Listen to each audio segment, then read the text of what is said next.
Hello and welcome to Cartoonist Kayfabe. My name is Jim Rugg. I'm Ed Piscor. I'm Michelle Fife. Couple of notes before we dive in. We are going to be on the road in October. Ed and I will be at CXC in Columbus October 6th through the 9th. We'll be wrapping up October the 28th to the 30th at Baltimore Comic Con, a great show for comic book fans out there. And you can find me at Jacksonville Public Library October 22nd for a comic and zine fest. Speaking of October, Cartoonist Kayfabe-tober drawing prompts for 2022. You can pause the screen here and see what we have coming up for your drawing prompts in October. If you tag us in your social media posts of your drawings, we will be happy to share these through some of our social media. So have a good month drawing all of this stuff and show us what you come up with.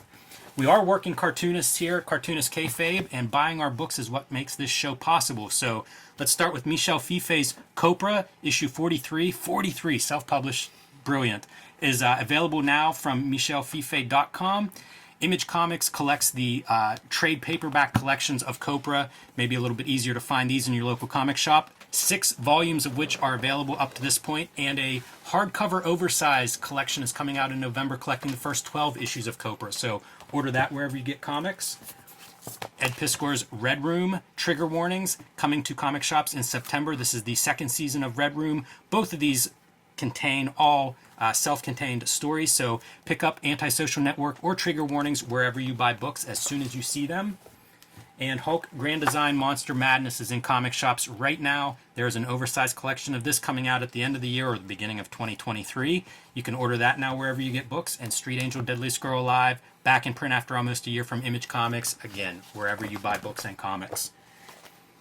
But we are here today to look at Trevor Von Eeden's World's Finest Comics number 287. And Trevor Von Eeden did quite a few of these issues over the years, but at this point it feels like he is just becoming himself. I'm not going to linger on this cover just because it's not Trevor Von Eeden. Right. It's fine, but we are here to kind of like look at Trevor Von Eeden, one of the more, I think, unique stylists in comics. Starts in comics on Black Lightning when I think he's like 16, like Super really young when he shows up and starts working for DC and making mainstream comics at a high level.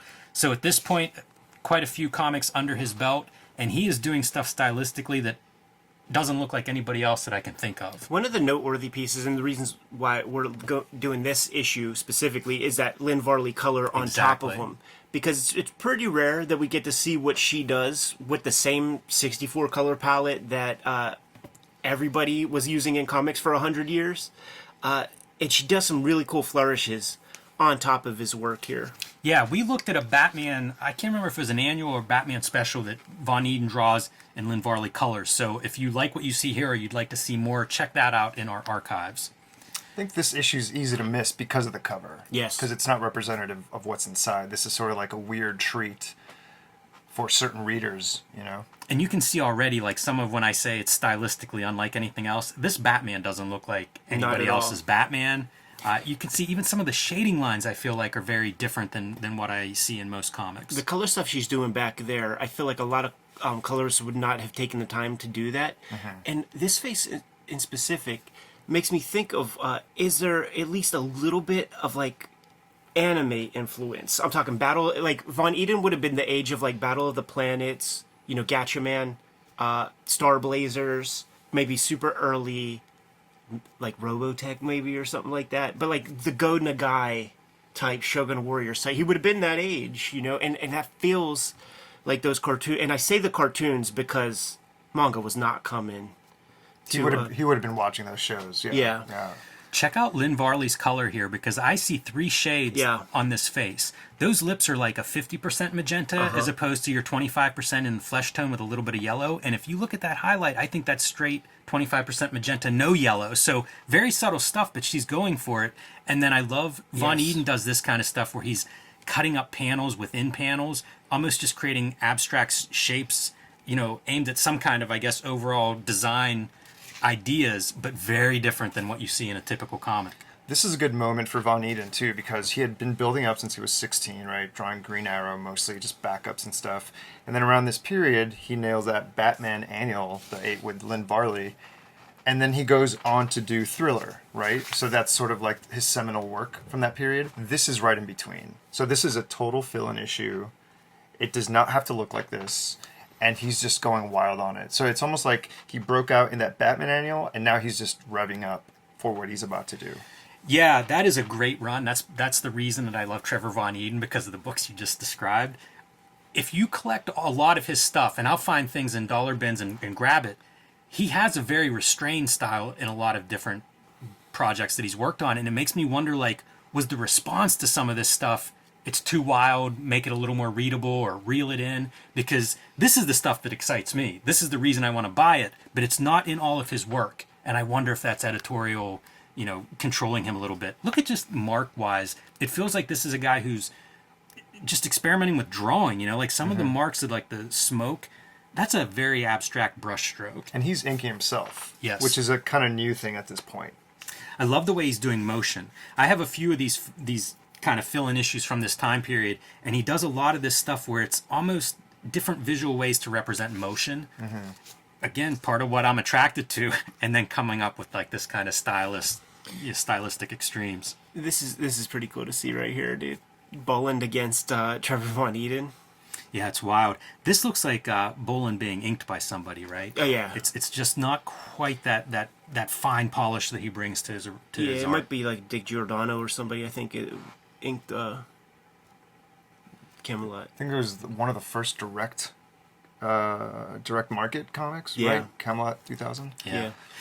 I'd also love to see some of this stuff like script of color, because that's amazing. Like, again, these abstract designs within panels, and then Lynn Varley's really punching that Yes. with the purples and the magentas behind it. Same with a panel like this, where how are we interpreting the script or story that this is what you're coming up with for a panel? Look at our boy, man. He's the undead. Totally. This treatment's so good. This reminds me of that Born Again scene where Ben Urich gets that call. Yes. And Mazzucchelli was just like trying to like draw that anxiety, and it's all chiseled and hard ink lines. That's sort of the same. Dude. I mean, it's perfect. I'm so glad you brought that up. Like, Greg Wright hit me up. I guess he watched the Born Again piece, and he said that Jim Shooter hated that Ben Urich piece, required that it get redrawn, and there was a paste up on it, and it was redrawn. And then By Mazzucchelli? I guess so. If not, just some bullprint Because that would shit. have been crazy. At the last minute, everybody saw that abstract piece was dope. They knocked off the fucking paste up and sent it off to the press. Jim Shooter never noticed. Jeez. Yeah, man, if he had caught someone doing that, imagine the repercussions for that. We have the Born Again artist edition, and it's like, gotta revisit that. See if you see some of that Yellow paper residue or cement on something. around there. Yeah. Definitely. So more of these great layouts, right? Like, they're so imaginative. Yeah, so great. Now, Maybe not the best reading. You see arrows pointing at stuff. you see that also, Kayfabers, notice we're not talking shit about the story whatsoever, because like it starts to get into a place. Now, this is not a bad page for it, but the straight reading order becomes very challenging and just not fun. It's funny that this is sort of a weak part of it, the lettering, because usually it's strong. It's leading you Yeah. where to go, where your eye should be taken, because the art kind of doesn't help in parts, Right. which is part of the story, just to be quasi-chaotic. How wild is this for your lettering choice? Like, really over top of a close-up of a face. Right. That makes me wonder, like, I don't think this was Marvel style. Definitely not. This like, was definitely a script first. Yeah. And Trevor was just like, I'm just going to do it my way. Maybe there's going to be all these captions. I'll just throw in an eyeball in the back. It's Yeah. of no consequence. Could be.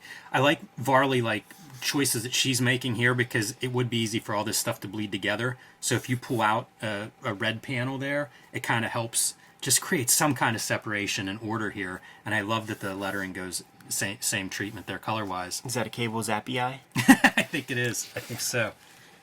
Same kind of deal here with some really unusual marks and unusual coloring.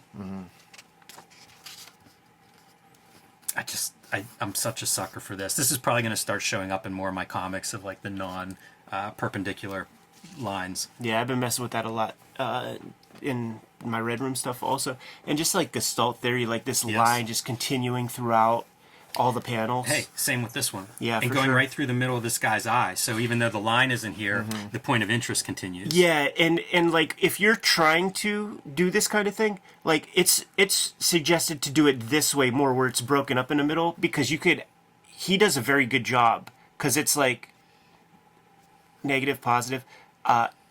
You could create fucked up tangents, and it totally works here. But if you're being pretentious about it, you might screw up your drawing. You might screw up your page flow. I love this sequence of just the guy walking through doorways. Look at the angle that he's bringing here, but also the way he uses black to create like a middle ground. Oh yeah. Yeah. This stuff would look amazing in black and white. I see shades of like Toth sometimes peeking through some of these pages. And then like the cut between regular people, this almost reminds me, I bet Larry Stroman may have seen that at some point. That feels like something I see in some of his work.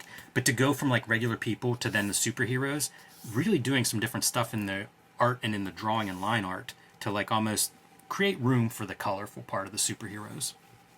You mentioned Toth, and I think that was an influence around this time. He like discovered Toth and he was applying it to this sort of drawing.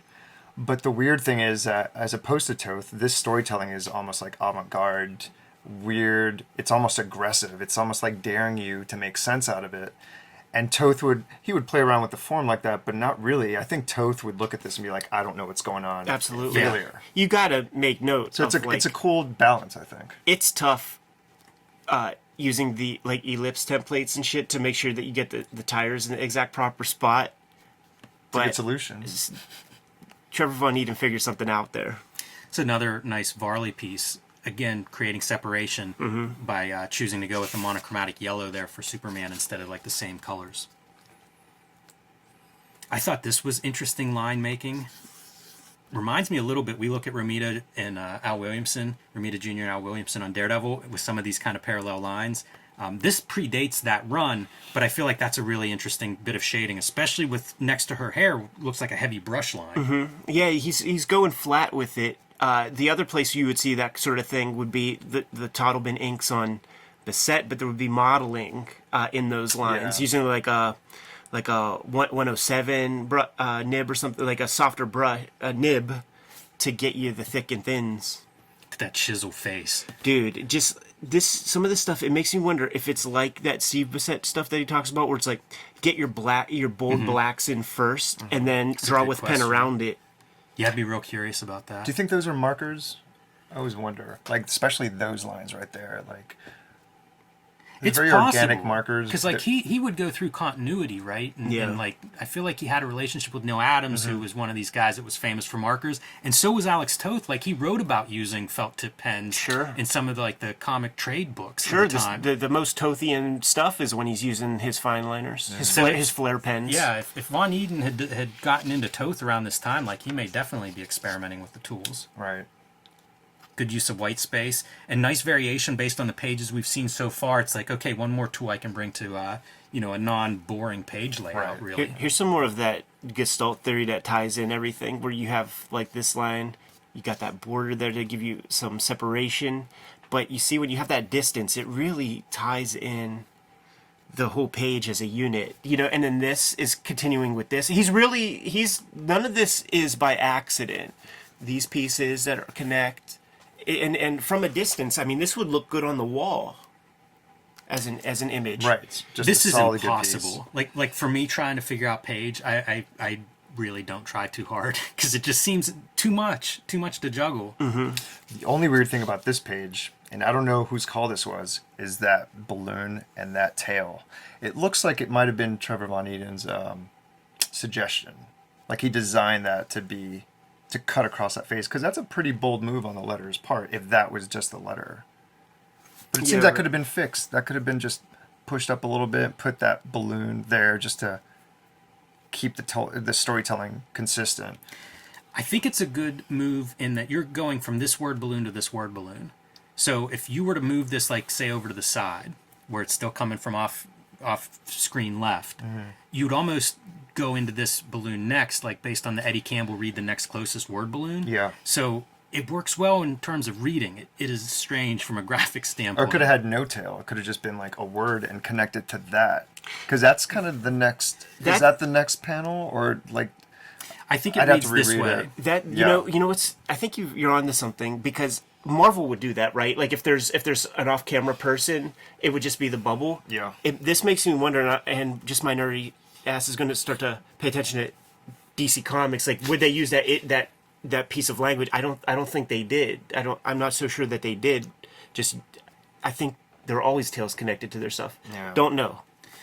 Do you guys like when I look at this? I always think this is somebody who almost maybe would have been Batman Year One. Yeah. So like I look at this stuff often and I'll see little glimpses and think like, how would this have worked? Would Batman Year One have been as effective with him? And it's pretty interesting to me how inventive he is visually, because like that's a whole different career if he gets Batman Year One as opposed to Mazzucchelli. But like he's super inventive visually. Like you can almost see him thinking.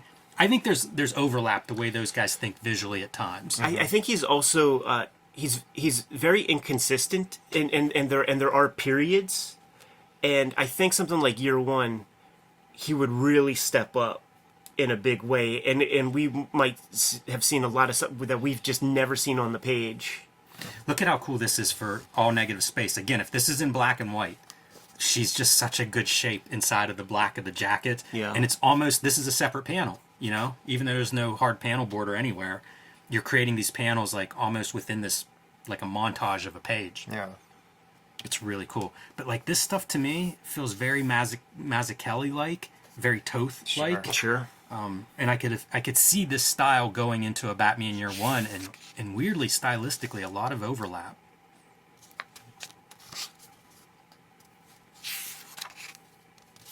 That feels like Toth right out of the Fox. Yeah. Remember the Oh, Fox Red Circle comics where he would have shadows of like leaves and stuff on him?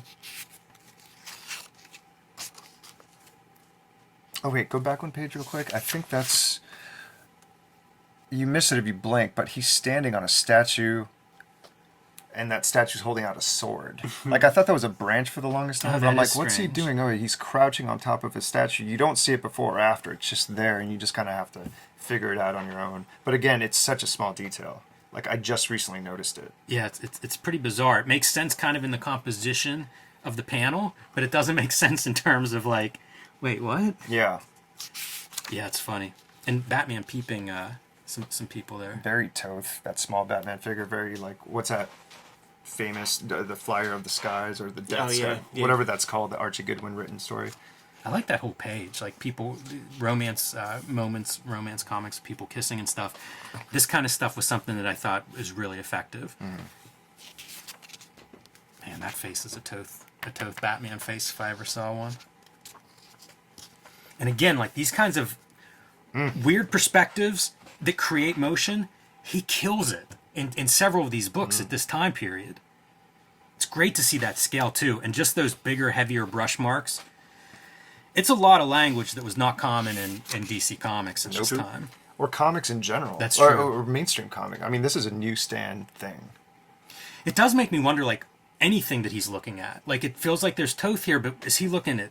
Is Catalan Publications coming out? Has he gotten hold of some weird books? Because this does not look like... he's not looking at old Marvel and DC to find out these kind of ideas.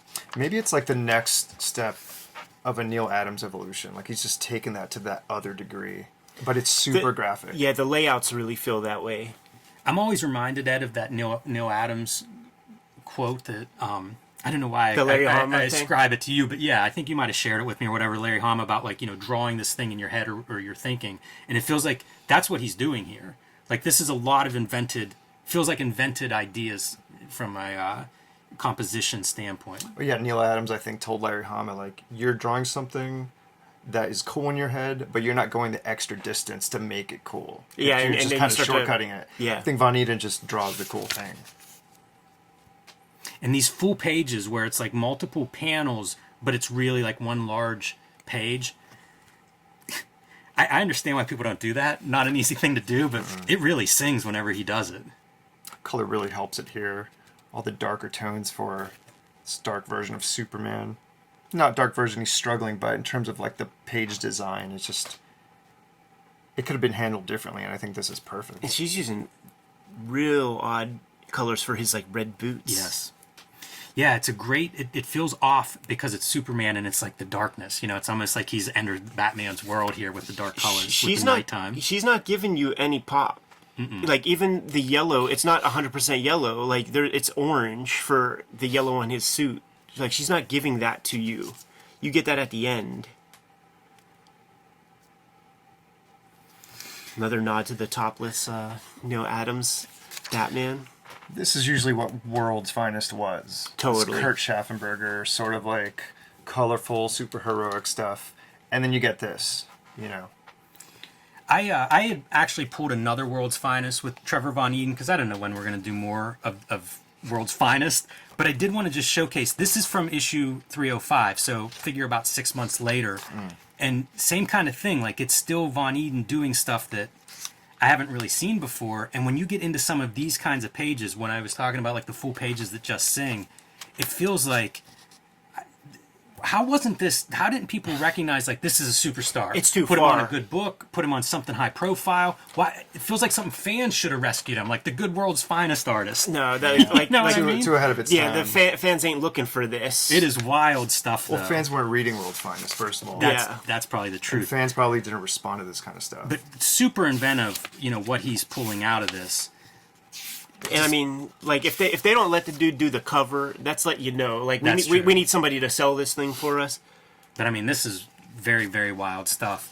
And same time period, it's a book that nobody's looking at, to your point, Michelle, and that means that can equal creative freedom if you have a guy who's really got some creative energy that he wants to put on the page. Shout out to writer Carrie Burkett. I looked him up because it's a name I always saw in credit boxes. I think this is his last issue. Then he takes a break, comes back, writes Warlord for a year, and then just gives up comics altogether. I think he's in radio now. But he wrote these stories with this great art. It's like the reverse Pat Boyette. Yeah.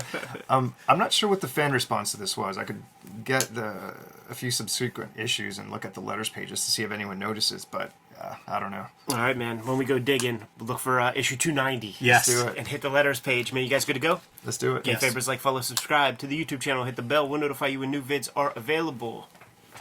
Michelle Fife, what's out in the wild and what can people get their hands on? I got Cooper single issues at michellefifa.com. You could, I got links there for everything. My Patreon, my merch. I also have image collections, like round 6 is up to round 6. I also have a hardcover coming out called the Master Collection, coming out November 16th, also through Image, and that should be it. I have Street Angel, Deadliest Girl Alive, back in print after almost a year from Image Comics. Grab that wherever you buy comics or books. Hulk Grand Design Monster Madness. Both issues are now available at your local comic book shop. And if they don't have them, they can order them. And there is a treasury-sized collection of this coming out at the end of the year, beginning of next year. So pre-order that right now wherever you order books. And join me on patreon.com/JimRugg to see more of my comics. Red Room Trigger Warnings, new trade paperback coming out at the end of September. Murder on the Dark Web for Fun and Profit is the name of the game in Red Room Comics. Every book is completely self-contained and every issue is completely self-contained. You see something with Red Room on the masthead, give it a shot, you dig it, grab another thing. If you do have these trade paperbacks and you're interested in more, or if you just want to continue supporting the project, hit up the Patreon, patreon.com/headpiscore. $3 gets you the archive there. It's all this material, and I'm serializing new stuff that won't see the light of day until 2023. $3 for more than 300 pages worth of stuff. What else do we have out there, Jimmy? Subscribe to the Cartoonist Kayfabe newsletter at the links below this video. You can also find Cartoonist Kayfabe t-shirts and merchandise at the links below this video. Great way to support the Cartoonist Kayfabe channel. Given those marching orders, will be on our way. Read more comics.